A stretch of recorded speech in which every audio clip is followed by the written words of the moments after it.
ఆరుగాలం శ్రమించి పెట్టుబడి పెట్టి అమ్మేందుకు సిద్ధంగా ఉంచిన పంట దొంగల పాలైంది.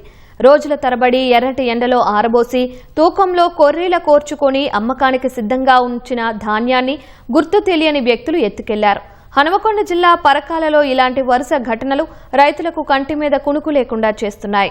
పోలీసులు కొనుగోలు కేంద్రంలో రాత్రి వేళలో నిఘా పెంచాలని కర్షకులు కోరుతున్నారు. చెమటను ధారపోసి పండించిన పంటపై ప్రకృతి ప్రకోపమే కాదు, దొంగల కన్ను పడింది. హనుమకొండ జిల్లాలో వరుస ధాన్యం చోరీ ఘటనలు రైతులను కలవరపెడుతున్నాయి.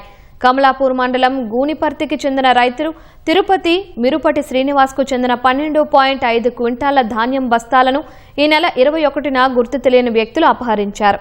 అదే గ్రామానికి చెందిన నందం సాయిలకు చెందిన 21 క్వింటాల బస్తాలు 22న మాయమయ్యాయి.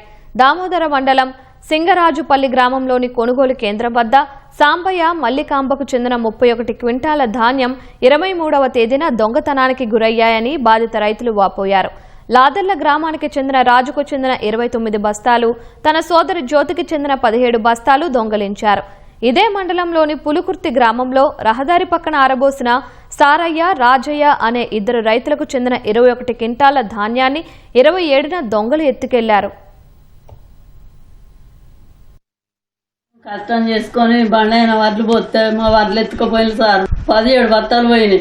1 కాదు 2 కాదు కుట్లు పెట్టేసినాము. ఇవాళ వస్తాం రేపు వస్తాం అన్నారు, ఎన్నరు రాలేక 5 రోజులు ఉంచినాం బండైన కుట్లు పెట్టి. మేము పేదవాళ్ళం సార్, నా భర్త వచ్చిపోయి సార్, నేను అయితే పడవ ఎందుకుంటున్నా నేర్చుకున్న దేనికన్నా మందులకు అయితే అని పోసి అరవశతం పోసి ఇక్కడ ఆరబోసినామని ఐకేపీ సింగరాజపల్లి ఐకేపీ పని ఆరబోసిన తర్వాత ఎండినాక బస్తాలు నింపి కుట్టు పెట్టినామని 30 బస్తాలు నాయని చెల్ల వాళ్ళ 46 బస్తాలు అలాగే చెల్ల వాళ్ళ 17 ఎత్తుకపోయాలి, నా మొత్తం 30 ఎత్తుకపోయాలి.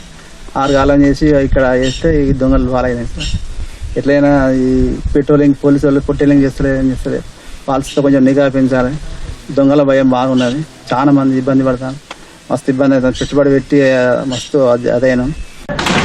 నేను ఒక 10 ఎకరాలు కౌలు పట్టుకున్నాను. దాంట్లో జనాలు మధ్యలో ఆగిపోవడంతో అక్కడ ఇక్కడ కొంచెం ఎండిపోయింది. దాంట్లో ఎంతో అంతో ధాన్యం వెళ్ళింది. ఇక్కడ మన ఈ సింగరాజపల్లి ఐకేపీ దగ్గర ఇక్కడ ధాన్యం పోసుకున్నాను నేను. 37 బస్తాలు నాయి, నా పక్క బండి మల్లికాంబ అనే ఆమె 17 బస్తాలు మా ఇద్దరి పోయినాయి. ఎట్లా పోతే ఏం కదా అని చెప్పి మేము దామెర పోలీస్ స్టేషన్కి వెళ్ళామండి. దామెర పోలీస్ స్టేషన్కి వెళ్ళి మన ఎస్ఐ గారికి ఫిర్యాదు చేయడం జరిగింది. వరుస దొంగతనాలతో అన్నదాతలు తీవ్ర ఆవేదన వ్యక్తం చేస్తున్నారు. పోలీసులు రాత్రి వేళల్లో పెట్రోలింగ్ పెంచి రైతులను ఆదుకోవాలని వేడుకుంటున్నారు.